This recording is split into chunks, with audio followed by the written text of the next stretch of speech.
Good day. Welcome to our presentation exploring the impacts of climate change related air pollution on respiratory health.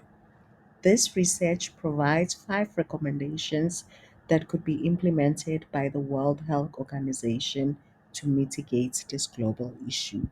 Climate change refers to shifts in temperature and weather patterns which can be natural and unnatural due to human activities and has a large effect on air quality.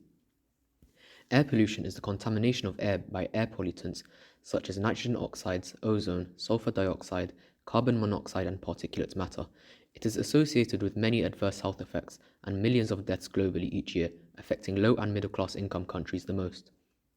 Different areas around the world have different sources of air pollution, and according to the World Health Organization, 99% of the global population breathe air that exceeds its guidelines limits.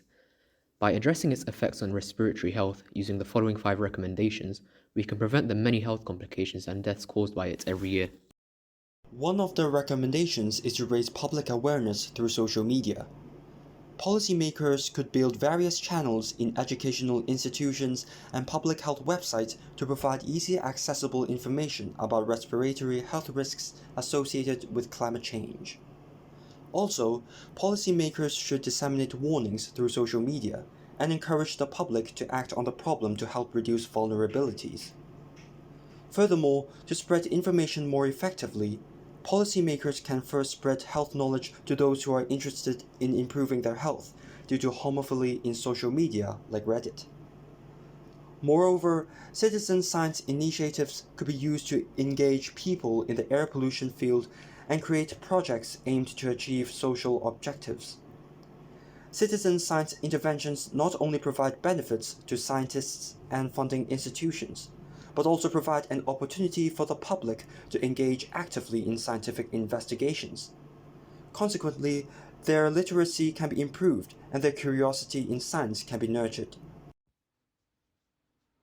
Transportation contributes to air pollution and aggravates the air quality because of an increase in vehicle emission.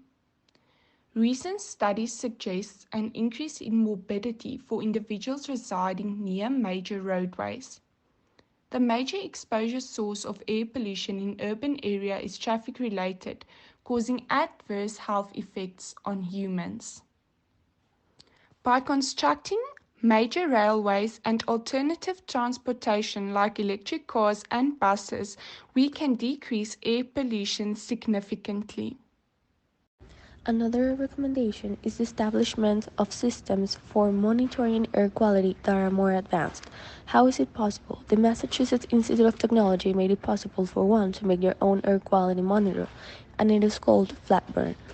Why is it needed? This affordable and calibrated equipment is filling gaps. For example, the air quality index given by your phone, the measurements tend to be pretty broad. In the US, out of 3,000 counties, only about 1,000 have air quality monitors, and in other cities such as Boston, they only have 3 air quality monitors to calculate the whole metropolitan area. And it is important, especially in cities, because air quality can differ from one block to the next. They cannot be picked up by sensors that are far away, and therefore, it is very hard to identify sources which is the information a city needs to take action.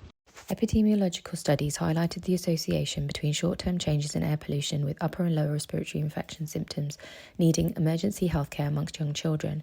The studies concluded the carbon fraction of the particulate matter was particularly harmful to human health and increased the risk of large public health impact when considering prevalence of the exposure in children.